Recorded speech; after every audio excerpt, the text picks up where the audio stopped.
हागे। अध्याय 1।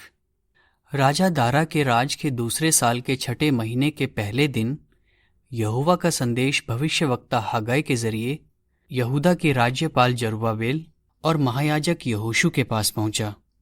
जरुब्बाबेल शालतिएल का बेटा था और यहोशू यहोसदाक का बेटा था। उन्हें ये संदेश दिया गया, सेनाओं का परमेश्वर यहोवा कहता है, ये लोग कहते हैं यहोवा का भवन बनाने का समय अभी नहीं आया है। एक बार फिर यहोवा का ये संदेश भविष्यवक्ता हागाई के जरिए दिया गया। क्या ये वक्त है कि तुम बढ़िया बढ़िया लकड़ियों से सजे घरों में रहो जबकि मेरा भवन उजाड़ पड़ा है? अब सेनाओं का परमेश्वर यहोवा कहता है, अपने तौर तरीकों पर ध्यान दो। तुम बोते तो बहुत हो मगर तुम्हें फसल कम मिलती है। तुम खाते हो मगर पेट नहीं भरता, पीते हो मगर संतुष्ट नहीं होते। तुम कपड़े पहनते हो मगर तुम्हें गर्मी नहीं मिलती। मजदूरी करने वाला अपनी मजदूरी ऐसी थैली में डालता है जिसमें छेद ही छेद हैं।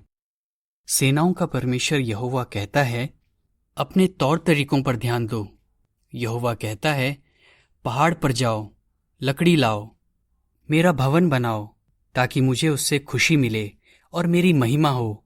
सेनाओं का परमेश्वर यहोवा कहता है, तुमने ढेर सारी फसल पाने की उम्मीद की मगर थोड़ी ही पाई, और जब तुम उसे अपने घर में लाए तो मैंने उसे फूंक कर उड़ा दिया। जानते हो मैंने ऐसा क्यों किया? क्योंकि मेरा भवन उजाड़ पड़ा है। फिर भी तुम सब अपने अपने घर के लिए भागदौड़ कर रहे हो। यही वजह है कि आकाश ने ओस बरसाना और धरती ने उपज देना बंद कर दिया है। मैं जमीन और पहाड़ों पर, अनाज, नई दाखमदिरा और तेल पर, जमीन से उगने वाली हर चीज पर, इंसानों और जानवरों पर और तुम्हारे हाथ की सारी मेहनत पर सूखे को बार बार बुलाता रहा। शालतिएल के बेटे जरुब्बाबेल और यहोसदाक के बेटे महायाजक यहोशू और बाकी सब लोगों ने अपने परमेश्वर यहोवा की बात और भविष्यवक्ता हागे की बात मानी, क्योंकि उनके परमेश्वर यहोवा ने ही उसे ये संदेश देने भेजा था। और लोग यहोवा का डर मानने लगे। फिर यहोवा के दूत हागाई ने यहोवा से मिली जिम्मेदारी निभाते हुए लोगों को ये संदेश सुनाया। यहोवा ऐलान करता है, मैं तुम लोगों के साथ हूँ। इसलिए यहोवा ने शालतिएल के बेटे यहूदा के राज्यपाल जरुब्बाबेल और यहोसदाक के बेटे महायाजक यहोशू और बाकी सब लोगों के मन को उभारा, और उन सब ने आकर अपने परमेश्वर, सेनाओं के परमेश्वर यहोवा का भवन बनाने का काम शुरू कर दिया। उन्होंने ये काम राजा दारा के राज के दूसरे साल के छठे महीने के 24वें दिन शुरू किया।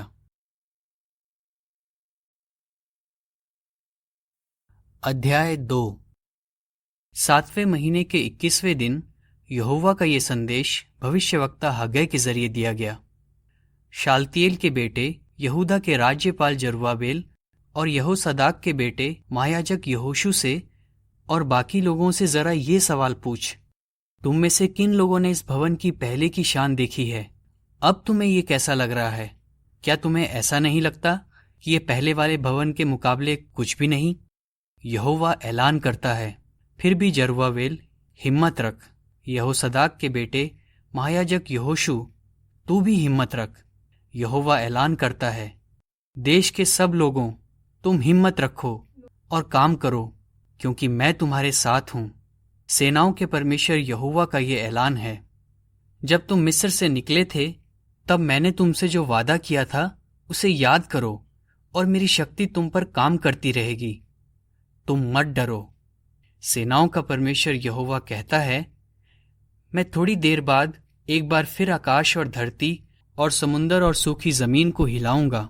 सेनाओं का परमेश्वर यहोवा कहता है, मैं सब राष्ट्रों को हिलाऊंगा और सब राष्ट्रों की अनमोल चीजें इस भवन में आएंगी, और मैं इस भवन को महिमा से भर दूंगा। सेनाओं का परमेश्वर यहोवा ऐलान करता है, चांदी मेरी है, सोना भी मेरा है। सेनाओं का परमेश्वर यहोवा कहता है, आगे चलकर इस भवन की ऐसी शान होगी जो पहले की शान से भी बढ़कर होगी। सेनाओं का परमेश्वर यहोवा ऐलान करता है, और मैं इस जगह शांति दूंगा। दारा के राज के दूसरे साल के 9वें महीने के 24वें दिन यहोवा का ये संदेश भविष्यवक्ता हागाई के पास पहुंचा।